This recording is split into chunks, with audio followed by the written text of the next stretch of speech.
So earlier today, I took my kids out to see the movie Karate Kid Legends, which I really enjoyed, by the way, after showing them the entire franchise, including the next Karate Kid, which was fucking insane. I'd never seen that film. And when I saw guys bungee jumping at the prom, I knew I was in for a hell of a ride. That's actually towards the end, but it's such an insane part. You got Buddhist monks bowling, you got all sorts of wild shit in that film. If you've never seen it, I don't know if I can recommend it, but it's a wild one. Anyway, while we were at the theater, I saw the poster for Demon Slayer Infinity Castle, which is part one of a trilogy that's coming out. And I a few years ago watched Demon Slayer, and then I'd watched it again, and then I watched it one more time with my kids recently, and I got me all Demon Slayer excited again. Now I want to say this: I am probably one of the least educated anime people ever. Like, I don't know shit about anime. I have seen very, very little. I am a total movie geek. I am a total television nerd. I am a video game aholic, depending, on the time of year. I I find time for video games, and then sometimes I just don't for a long period of time. But anyways, anime is like one of those things that it's actually like intimidating. There's just so much, right? It's overwhelming, and I already have way too many things I'm into. And I was never really that excited for anime in the past, and so I pretty much just avoided anime altogether. And I finally sat down and I watched an episode of Demon Slayer, and it just clicked for me. Like, I instantly was into it. Now, I have watched it both dubbed and subbed. I watched it subbed the first couple times for myself in Japanese, and then with my kids, because they can't read as fast, I wanted them to be able to just pay attention. I watched it dubbed, and I definitely prefer it subbed. But I guess, I'm winging this. I don't even really know what compelled me to do this, other than I just saw the poster for Infinity Castle, got super excited for it to come out here in September. Freaking Japan gets it like next month, which, it's a Japanese film, so they do get first dibs, but it should be that freaking early. Jesus, we have to wait months. Regardless, it was just coincidental. I had my Demon Slayer shirt on here with Nezuko on it, and I saw the poster, and I was like, I don't want to freaking talk about Demon Slayer. I love this fucking show so much.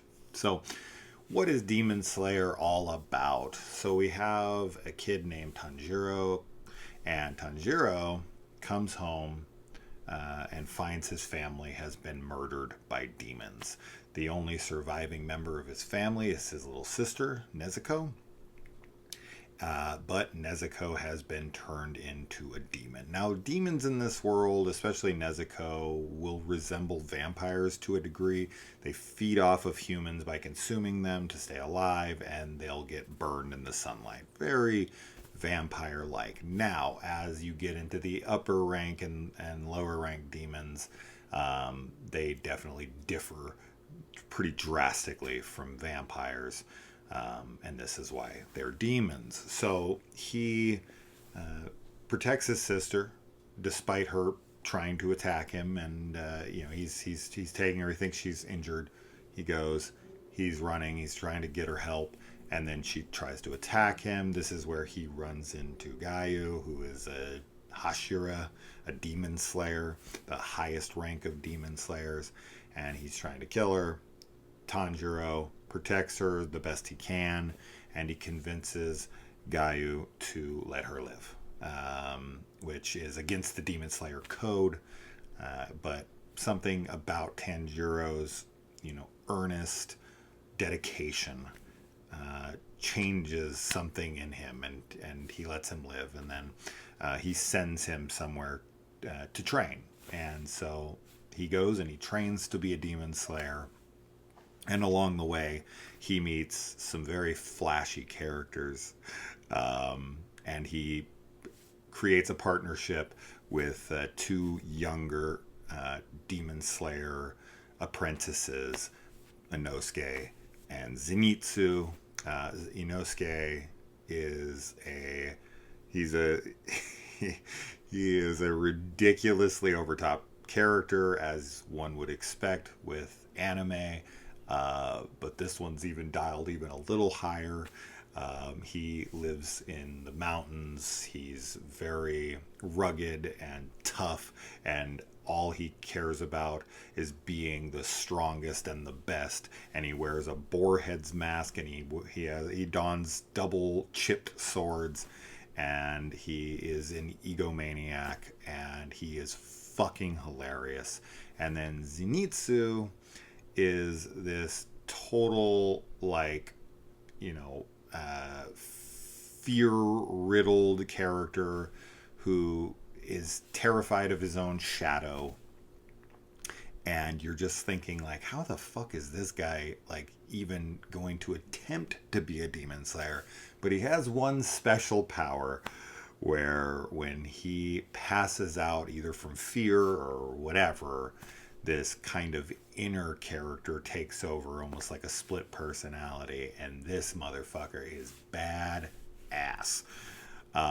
The reason I love this show so much, and there's a lot of reasons I love it, and is it horror? Absolutely. There is some gruesome shit in here. There is some mutilations and lots of killing and people being torn, you know, limb from limb, and the demons are constantly being torn apart by the demon slayers, but they can regenerate their limbs. And there's some really wild, crazy imagery with different demons and how they look and how monstrous they are. And there's some really dark stuff going on in this show at times with some of the demons and what they do to the humans and what they do to each other. And each demon, after they're defeated for the most part, you get to kind of see their backstory of how they got there. Now there is one main demon, Muzan Kibutsuji, and Muzan is the, like, prime demon. He's the one that's created all of the demons. And of course, if you can kill him, you can eliminate the demons forever. So, you know, he's kind of the elusive final boss that every demon slayer is having to go after.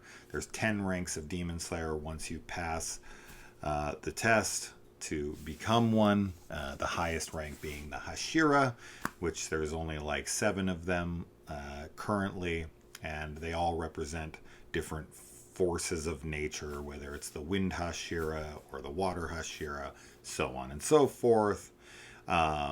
But anyway, what I was saying is about what I love about this show.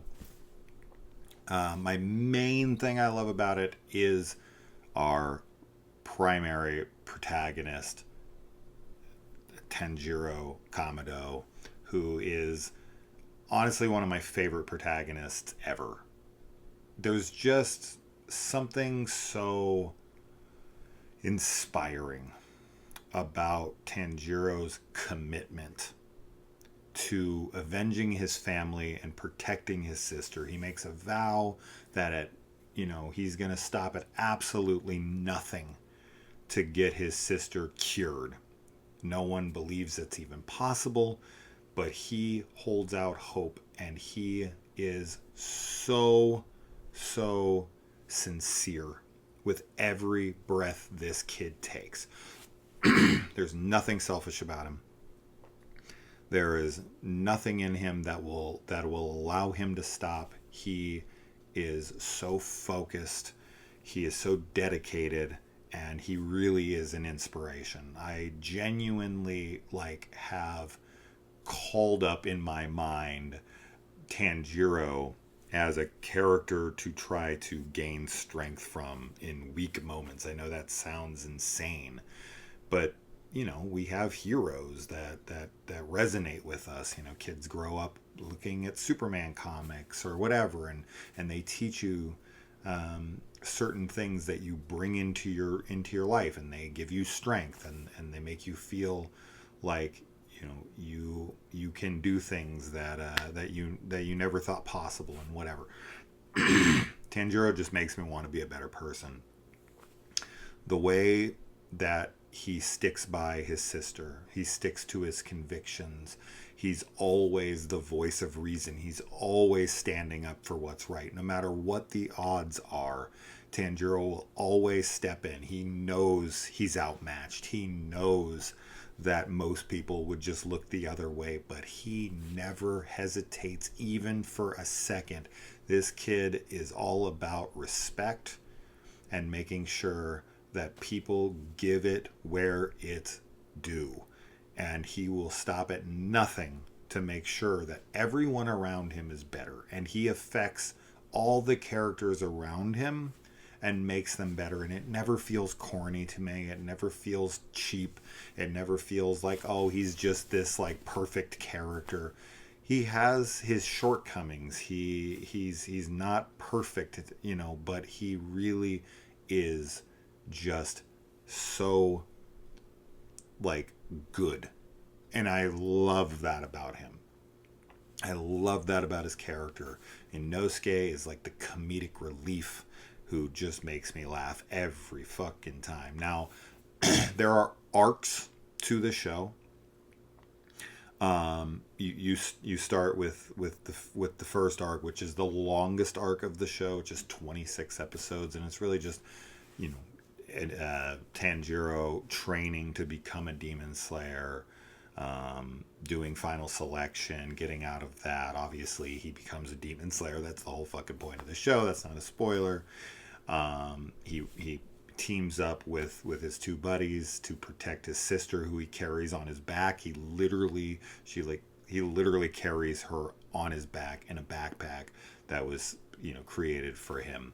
And he brings her into battle with him, and this loving bond that he has with his sister Nezuko is so sweet that you can't help but just root for them to overcome all of the impossible odds, like the impossible odds. The fights in this series rival any battles you've ever seen in anything.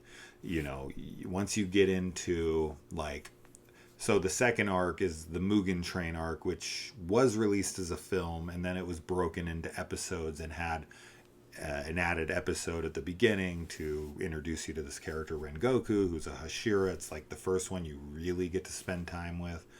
And the Mugen Train arc was like as I said, released in theaters, and it was like the biggest Japanese release, like the biggest money-making movie release in Japanese history. So the show became extremely solidified as like the anime show of the time, for the time being anyway. And then we move over into the Entertainment District arc, which like is I think 11 episodes, and like 8 episodes of that season is like a battle, literally just fighting this demon throughout the city. It is such a knockdown, drag out fight where everyone has to work together. That's when things get really flashy. You'll know what I mean when you watch it, or if you watch it, hopefully you do. It is all on Netflix, so you can watch every single episode currently, and the show is over. The movies will continue the story and finish it at the end of the third movie.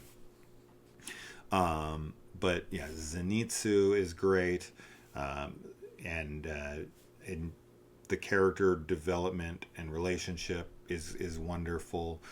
I do love every episode. I do love every season. I was bummed. I get it, because Tanjiro needs to kind of stand on his own 2 feet. But there's some characters that kind of go missing. They completely go missing, should I say. From the Swordsmith Village arc, which is the one that comes after Entertainment District, and I was a bit bummed there. But this is when we meet a couple other Hashiras. We meet them previously, but we really get to know them.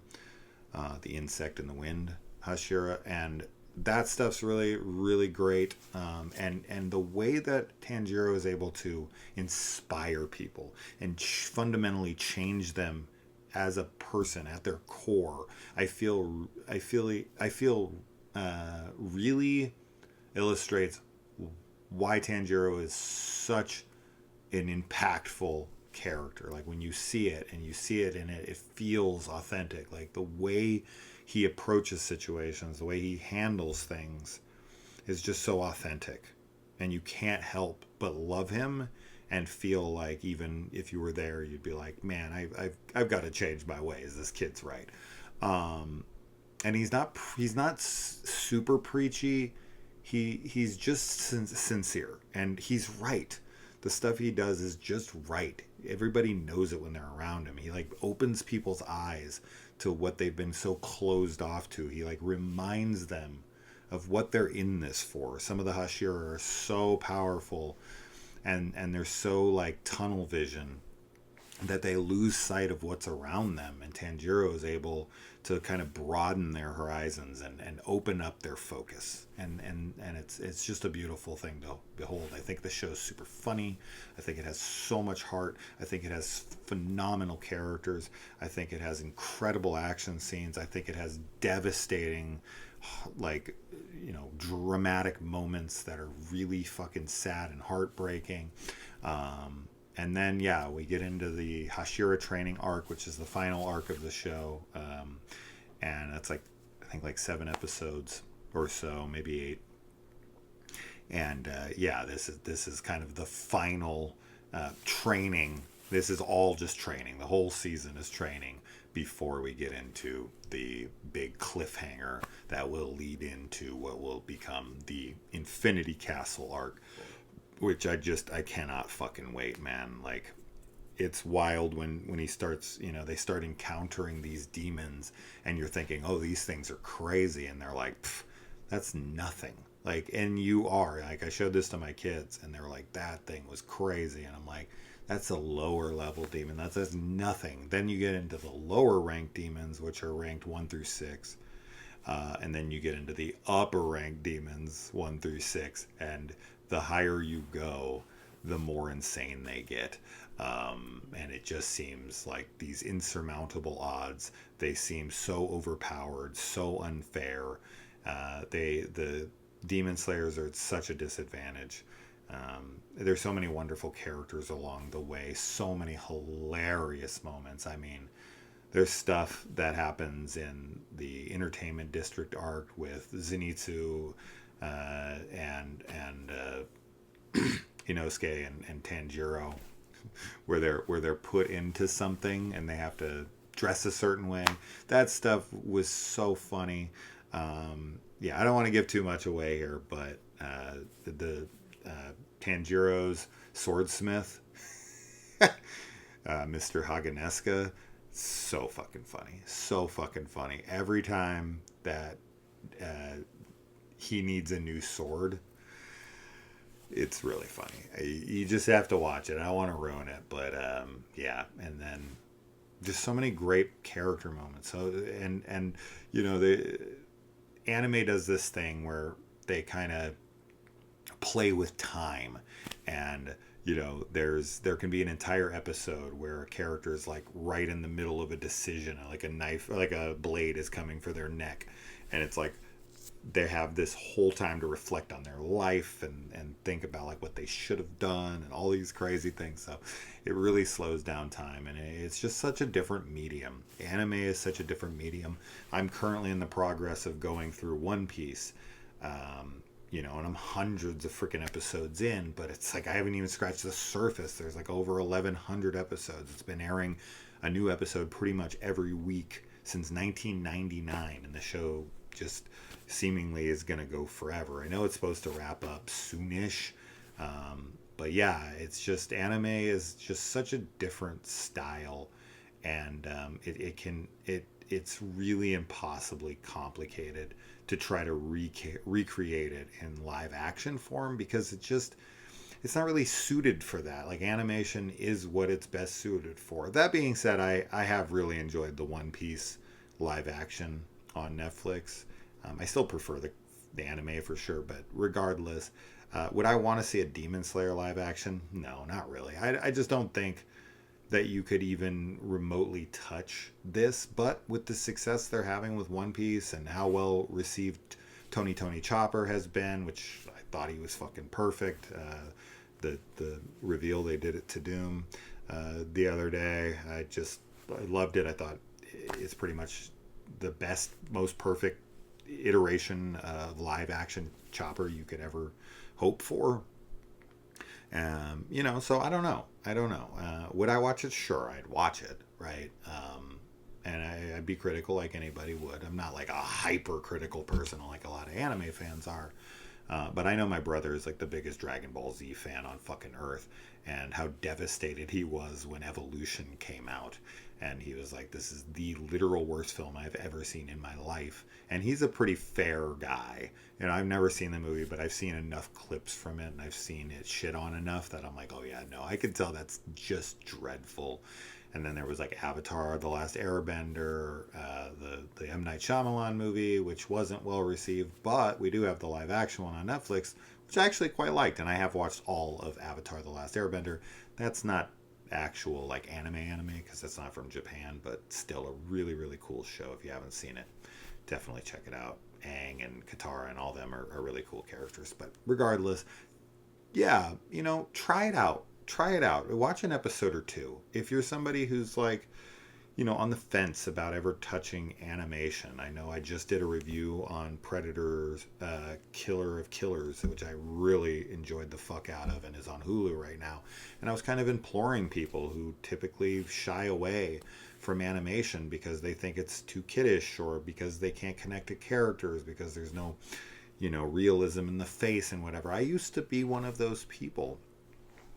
There is a lot of childish humor, so like the humor in this is just very, very over the top, exaggerated reactions to things, and I just think the humor in this show perfectly matches up with my humor. I tried to watch Attack on Titan, and I just couldn't get into it. I watched like 10 to 12 episodes, and I just kept waiting to like it, and it's got a lot of horror stuff in it, and I thought like, oh, this will be another one I can review maybe one day. And I don't know. Maybe I'll push through and get back to it. I'd love to review Death Note. I have watched a good amount of that. What are some other horror animes that you think I should watch? I watched Chainsaw Man, which I really enjoyed. I think we might have covered that on the channel. Maybe not. I probably didn't. I've seen the movie Perfect Blue, which was really good. And I don't know. I haven't watched a lot of anime, as I said. What I have watched, I have really enjoyed, but I'm so like,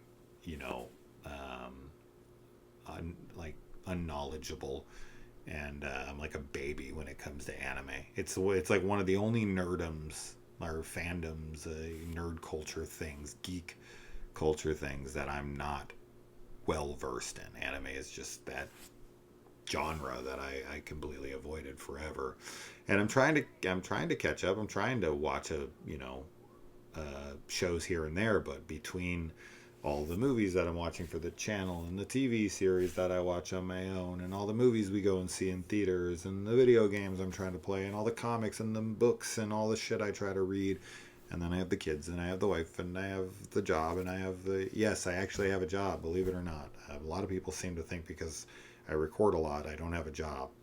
I didn't used to get that, but I'd get that now more than ever. I worked all the fucking time, and I just recorded like I still do. But for some reason nowadays people question it more than ever. Yes, I have a job. I just really love coming home and watching shit and talking to you guys about it. So if I can implore you, if I can, persuade you to check out at least an episode or two of Demon Slayer, it might be worth your time. You might get really heavily into it, or maybe it won't be your thing, and that's fine too. But it's pretty short. The episodes are only like 20 some odd minutes, so you can get through it pretty quick. Some episodes are like 40 minutes or so, but for the most part, most episodes are like 20 minutes. I really hope you enjoy it. I really hope that you love it like I do. I don't watch shows much, like again, like I don't do that much. But with this one, I've watched this show quite a few times now. I actually watched it all the way through, and then like a week after, I rewatched it all again with my kids. So when I recently rewatched it, I watched it before I showed it to my kids again. And then right as I finished, I was like, you know what? I think you guys are old enough for this now, and I want to show it to you. And I showed them a couple episodes, and we just kept going. Um, so yeah, I don't rewatch shows much, but man, I rewatched the shit out of this. And talking about it right now makes me want to throw on the first episode. I'm not going to because I'm watching other things, but Infinity Castle can't come soon enough. And because I did this on the channel, then I'm definitely going to review Infinity Castle when it comes out. I can't wait. I am so looking forward to it. No spoilers for what that setup is, but you'll be able to figure it out. It's not very complicated. Anyway, that's that. Demon Slayer. Kimetsu no Yaba. Check it out. It fucking rules. Alright. Adios.